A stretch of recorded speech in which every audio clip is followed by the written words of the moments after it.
Ah oui. Non, cause pas, il n'est pas ici. Non, on va pas y aller, mais ici. Bah oui, bah. Ah oui, avant, il a pris la relève. Oui, voilà. Oui, il en faisait déjà avec nous. Ce four, en fait, c'est la réalisation d'un rêve d'enfance. Aussi loin que je me souviens, le four de mes grands-parents était tombé en ruine et j'ai toujours eu cette idée, un jour je referai un four à Trémel, quoi.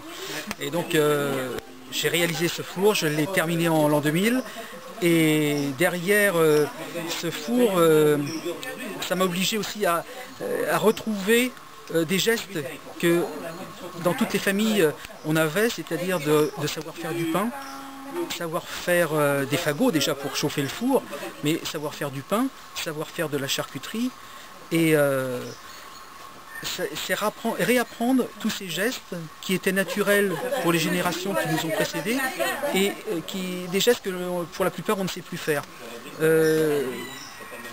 Je pense que si notre génération, la génération des quinquas, ne remet pas ces gestes un peu au goût du jour et ne l'apprend pas aux générations à venir, ils vont disparaître et on ne sera plus qu'avec de la nourriture industrielle et des choses qui... C'est toute une tradition en fait qui va disparaître. Le pain, il a été fait hier?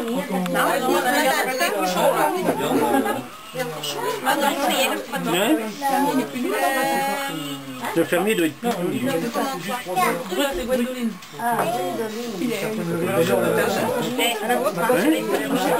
Pardon? Oui.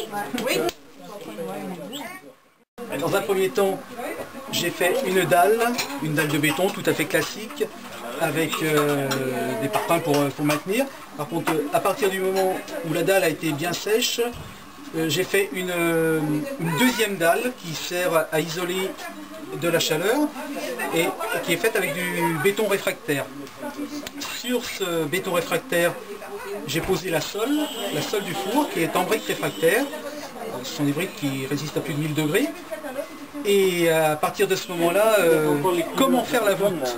Comment poser des briques pour qu'elles tiennent et faire une voûte correcte?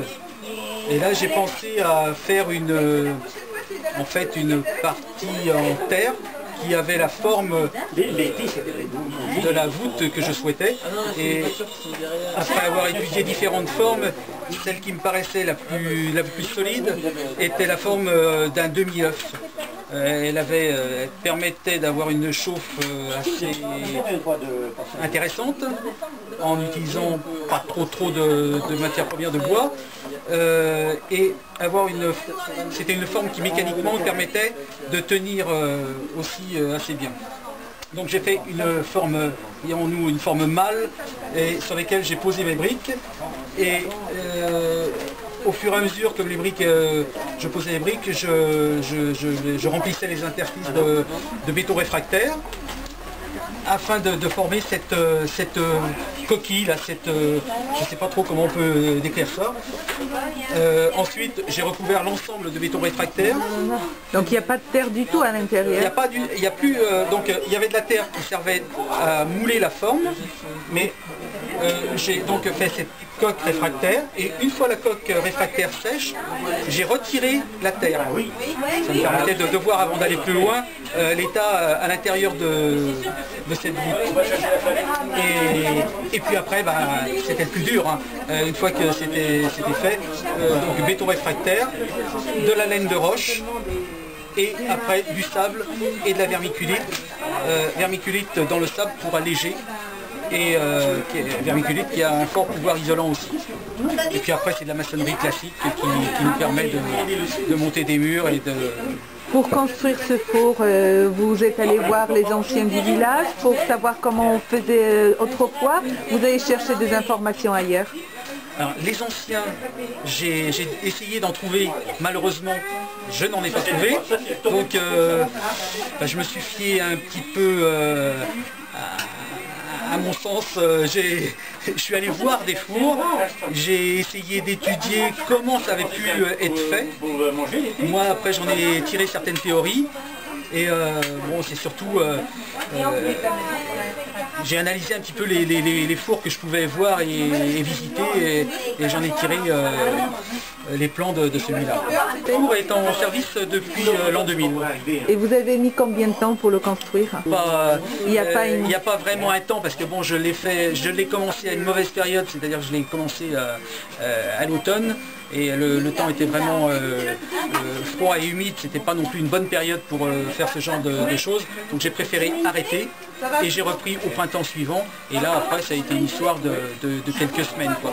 Par contre il faut laisser un laps de temps assez important une fois que cette voûte est faite, et la voûte et cette coquille, il faut la laisser sécher quand même un temps assez important pour que sinon la première chauffe elle risque d'exploser, quoi.